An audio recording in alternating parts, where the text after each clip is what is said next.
Perkenalkan, nama saya Sevanya Andreas Yahaan dari Angkatan 22. Saya ingin bertanya untuk Mas Abrang. Mungkin sebagian dari kita ada yang mengalami krisis identitas atau kurang bisa mengenali diri sendiri dengan baik.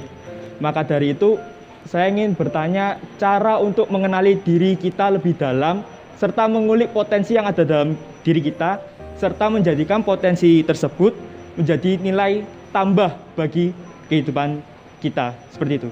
Terima kasih. Oke, ini pertanyaan yang banyak ditanyakan dari forum pesantren maupun sampai forum akademis ini. Bagaimana kita bisa menemukan diri dan seterusnya. Perlu Anda sadari paradoks utamanya. Untuk memahami diri, kamu butuh punya framework. Untuk punya framework, kamu harus belajar dengan diri. Paradoks enggak tuh? Telur atau ayam duluan nih? Paham maksud saya? Untuk kamu paham, karena kalau kamu dikasih tahu juga, misalnya anak kecil dikasih tahu ya, kamu tuh sebenarnya pinter nari, dia nggak paham nari itu apa, kan itu nggak paham juga dia. Anyway, kalau kamu dikasih tahu dirimu sendiri, kamu itu siapa, kamu belum akan bisa mencerna karena kamu belum punya cukup framework di kepalamu untuk memahami dirimu sendiri. Itu paradoks utamanya. Oke, tapi ada jalan keluar. Coba perhatikan interestmu. Kamu tertarik apa sih? Kamu sedang interest apa sih? Itu dirimu sedang memberitahukan dirimu untuk mengumpulkan framework yang dibutuhkan untuk mengenal dirimu. Ini psikologis ini. Paham maksud saya ya? Kalau Anda tertarik sesuatu, Anda tahu sumbernya enggak itu? Tiba-tiba tertarik, betul enggak? Anda bisa geser enggak ketertarikan itu? Aku tertarik mancing, enggak deh, berat, saya tertarik main kelereng aja, bisa enggak? Itu entah dari mana datangnya, itu dari subconscious, unconscious. Tapi itu memberi bocoran kepada Anda. Bahwa Anda butuh ilmu dari interest itu, agar punya framework untuk memahami dirimu yang sesungguhnya. Kalau frameworkmu sudah cukup, walaupun tidak lengkap ya, cukup kamu bisa mulai pakai metode yang namanya metakognitif. Nek gelem kapan-kapan tak kayak pelatihan juga, urusan metakognitif itu. Bagaimana secara proseduran mencoba mengenal diri sendiri. Ada satu lagi bocoran. Kalau kamu pengen mengenal dirimu yang ideal seperti apa, kamu mengidolakan siapa? Coba lihat. Ketika kamu mengidolakan seseorang, itu bukan berarti kamu kagum pada orang itu. Ini ngomong analisis psikologi ya. Aku nggak pakai Freudian, aku pakai Jungian. Artinya gini. Kamu melihat aspek ideal dalam dirimu terrefleksi pada orang itu. Satu aspek aja. Enggak semua aspeknya, satu aspek aja. Berarti kamu melihat dirimu pada orang itu. Entah ramahnya, entah gagahnya, entah apanya, whatever ya. Yang kita sendiri nggak tahu, kita cuma tertarik aja nih. Wah, aku idola ya sama orang ini, seneng ya.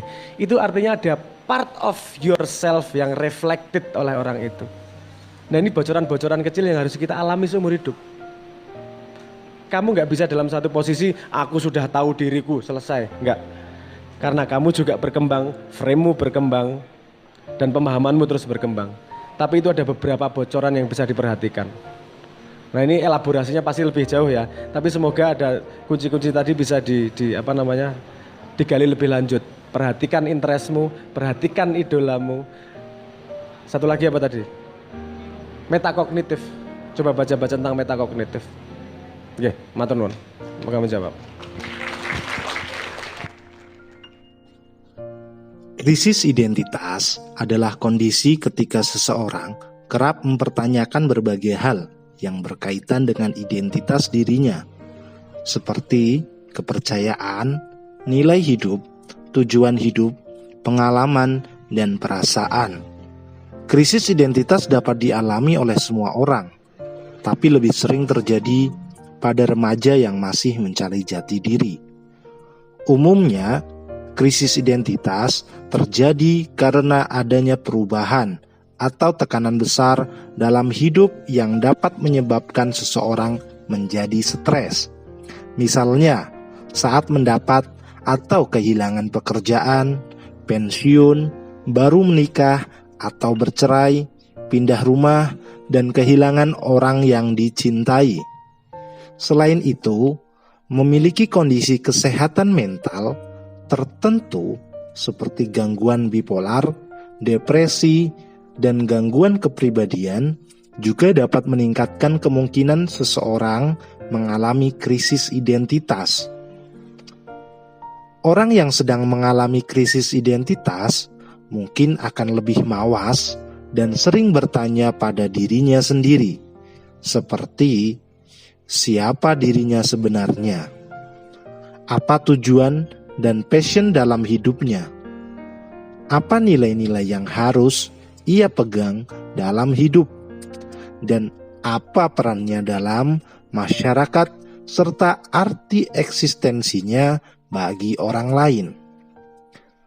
Pertanyaan-pertanyaan ini kerap muncul karena mereka merasa cemas dan khawatir bahwa dirinya kurang bermakna.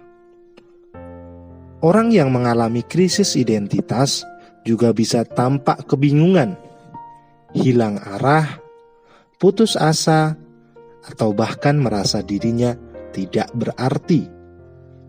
Hal ini kemudian bisa saja mengganggu produktivitas dan kualitas hidup mereka.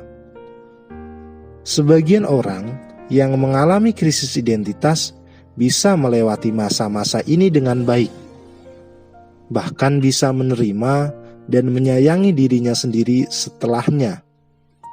Namun, terkadang ada juga orang yang tidak pernah menemukan jati dirinya, dan hal ini bisa membuat mereka menjadi stres atau bahkan depresi.